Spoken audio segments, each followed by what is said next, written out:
Olá, eu sou Marcelo Novaes. Olá, e eu sou a Kemi Soy. No episódio de hoje, vamos viajar pela história, conhecer estilos, técnicas e processos criativos como reflexo de transformações culturais, sociais, políticas, econômicas, mediante a evolução da joalheria através do tempo e do espaço. Conhecer o passado é uma fonte de compreensão do presente e de perspectivas do futuro.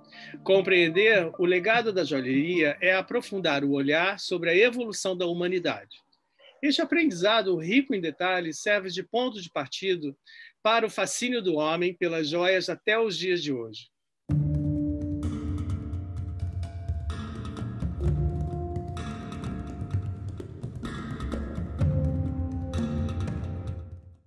A joalheria é frequentemente associada a metais e gemas preciosas, mas nem sempre foi assim. Na pré-história, cerca de 6.000 anos antes de Cristo, o homem já sentia a necessidade de se adornar. Os primeiros adornos eram feitos de conchas, pedras, sementes, ossos, dentes de animais, com lapidações rústicas.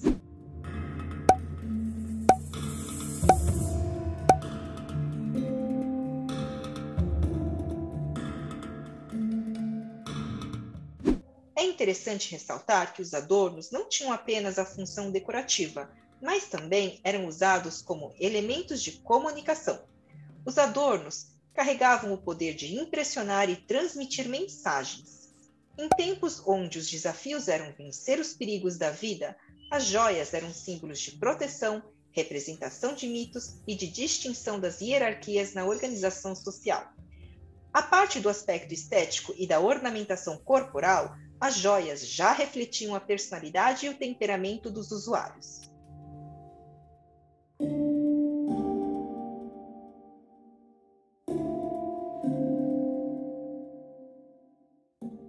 Em uma das civilizações mais avançadas da antiguidade, as joias egípcias eram carregadas de simbolismo e misticismo.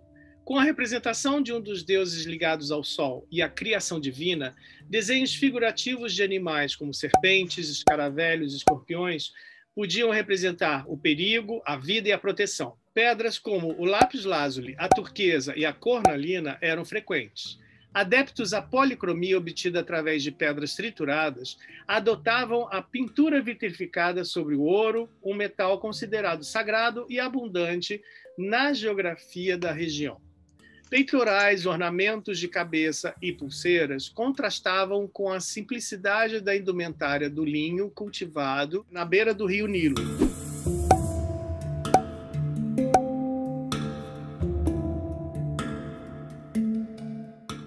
O hábito do uso de joias por todas as camadas da sociedade motivou o avanço de técnicas sofisticadas e a proliferação de oficinas especializadas na produção joalheira.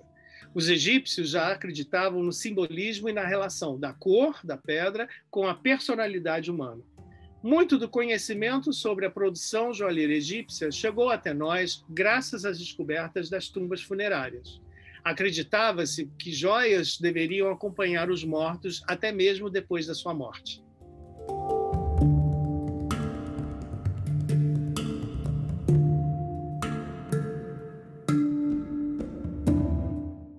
Reconhecidos pela utilização de desenhos geométricos, técnicas vindas de outros povos marcaram a joalheria grega antiga. Dos etruscos, herdaram as técnicas de granulação e da filigrana. Técnicas como a gravação, o entalhe, a fundição e a esmaltação foram aprimoradas no auge da civilização grega.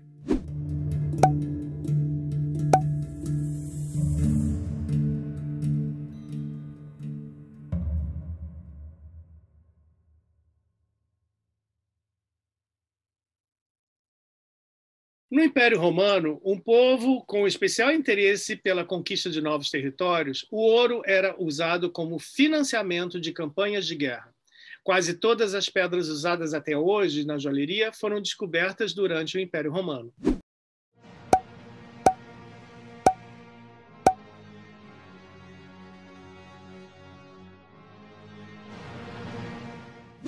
Com forte influência da joalheria grega, os romanos foram responsáveis por influenciar o estilo da joalheria em outras partes do mundo, inclusive como os vikings da Europa do Norte.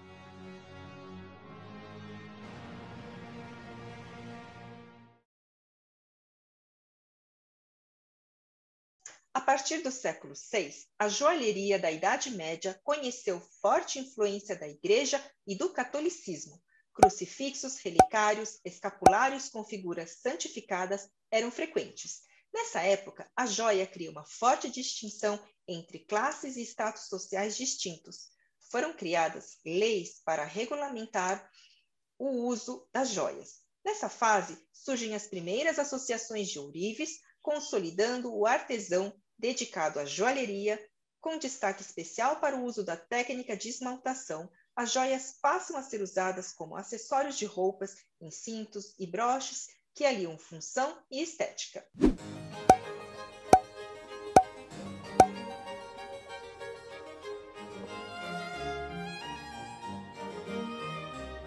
Anéis com o selo eclesiástico são utilizados pela Igreja, enquanto os sinetes com iniciais de família eram usados pela burguesia ascendente. A cor é alcançada através da técnica da esmaltação do metal, e gemas como pérolas, rubis, safiras, esmeraldas e granadas eram polidas.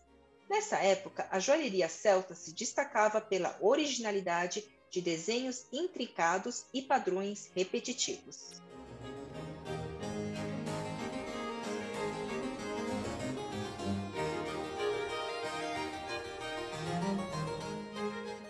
Com a mudança da sede do Império Romano para Constantinopla, a joalheria bizantina floresceu apresentando novas características.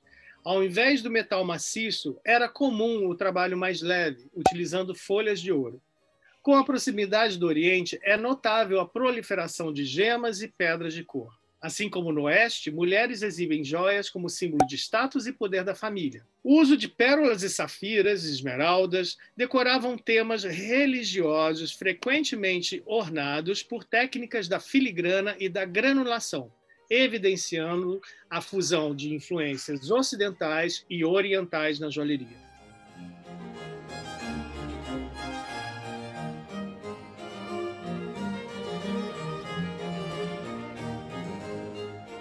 Por volta do ano de 1150, o movimento da arquitetura gótica caracteriza-se pelo verticalismo de torres das igrejas, indicando a obediência de um Deus divino onipresente.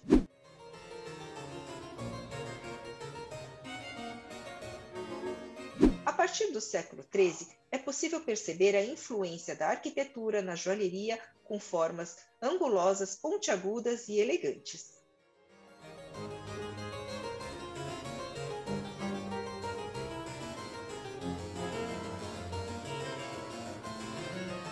Na Renascença, percebemos a paixão pelo esplendor a partir do século XV. O detalhamento do esmalte cobrindo a frente e o verso das joias e o desenvolvimento técnico da lapidação das pedras são evidenciadas em joias que misturam religiosidade e realidade terrena. Os estudos da anatomia e do conhecimento do corpo humano proporcionam o surgimento de retratos em broches e camafeus. A igreja deixa de patrocinar a joalheria e entra em cena a burguesia, com capital e novas demandas por reconhecimento e status. Nesta fase, o ofício de ourives ganha status de arte, assim como a pintura e a escultura.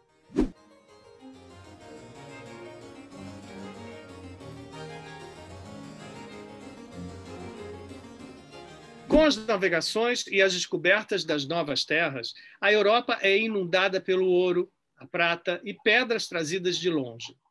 As técnicas de lapidação são aperfeiçoadas. Cor, brilho e luxo culminam no uso de colares, brincos longos, broches e anéis com pedras cintilantes. Prendedores de cabelo e adornos de chapéus esmaltados representam temas religiosos e mitológicos.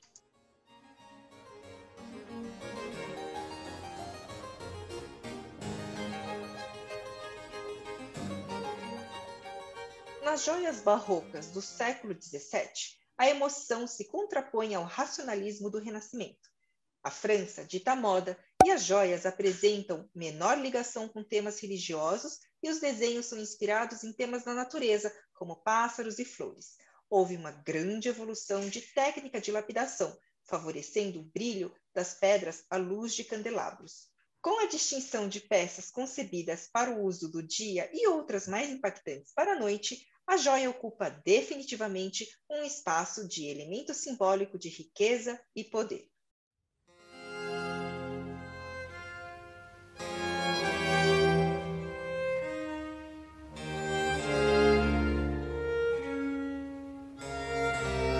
No estilo rococó do século XVIII, linhas assimétricas valorizam a exuberância das joias, que reuniam gemas coloridas e diamantes. As técnicas de lapidação foram aprimoradas ainda mais. Buquês e arranjos florais refletiam luxo e romantismo.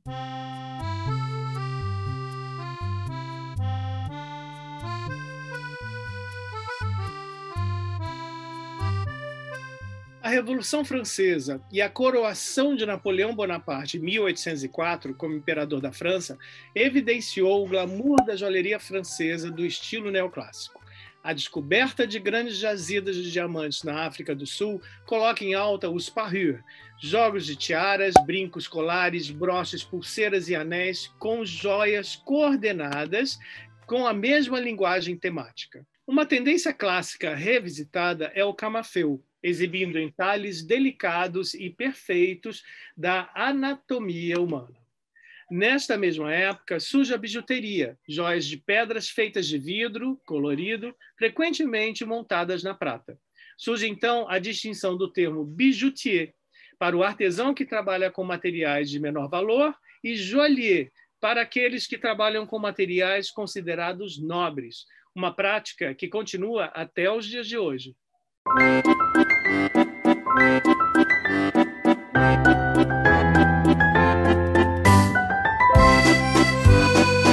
O estilo Art Nouveau marca a virada do século XX.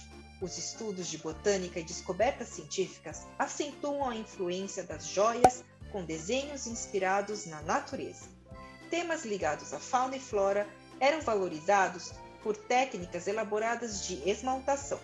A colonização de terras exóticas inspira a utilização de novos materiais como chifre, marfim e vidro. Belle Époque desperta o desejo por autoindulgência e vaidade da mulher.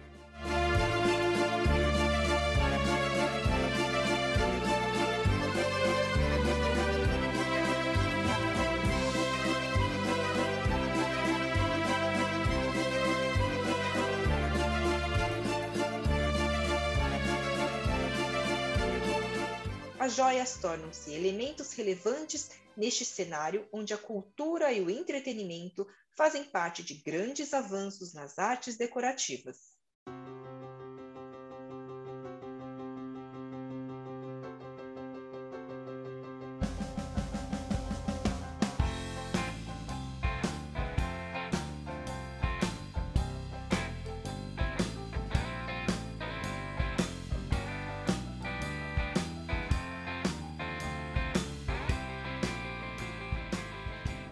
Elegância temporal do estilo Art Deco. As tensões políticas, os efeitos do pós-Primeira Guerra Mundial e uma percepção de decadência influenciaram o movimento por formas mais simples combinadas com o avanço de técnicas industriais na fabricação da alta joalheria. O cubismo e o Bauhaus tiveram grande influência nesta época do estilo joalheiro. Formas geométricas e elegantes apresentavam criações com materiais inovadores, como o uso do aço, do plástico e do alumínio.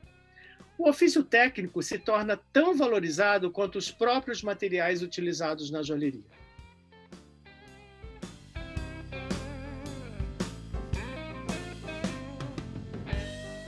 A contracultura, os questionamentos sociopolíticos, o avanço de tecnologias e novos materiais foram fatores relevantes para a origem da joia contemporânea nos anos 60.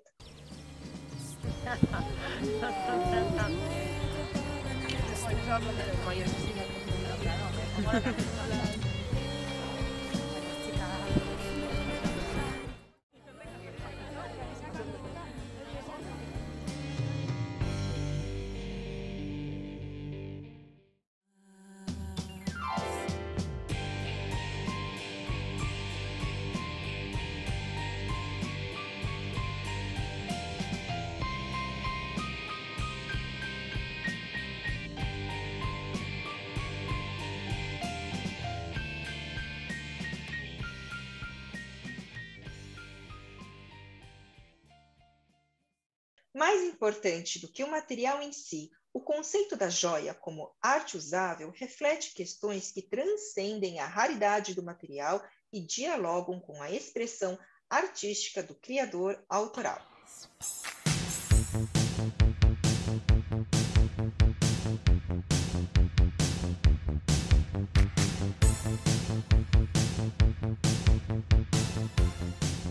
A partir dos anos 80, a revolução tecnológica e a globalização, como efeito da internet, traduzem grandes conglomerados da joalheria mundial. Ao mesmo tempo, assistimos a mulher conquistando espaço na sociedade e como consumidora de suas próprias joias. A indústria responde a este movimento com a humanização do design. As joias, que até então atendiam atributos de raridade, pureza, agregam conceitos de identidade e expressam a personalidade do usuário. Assistimos à pulverização do estilo, à valorização da customização e, por consequência, o desenvolvimento da criação autoral, aliando a expressão artística do criador e as preferências identitárias do usuário.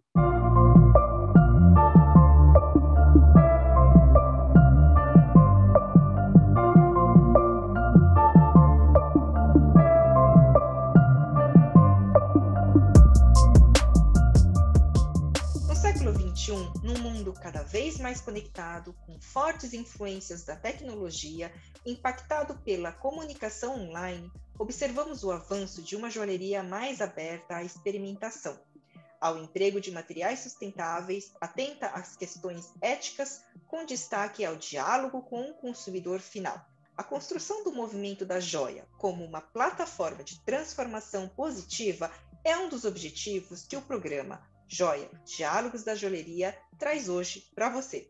Esperamos que o conhecimento da evolução histórica, valorizando quem veio antes de nós, tenha contribuído para a compreensão de nossas escolhas do presente e ajude você na escolha das suas joias do futuro. Esperamos você em nosso próximo episódio.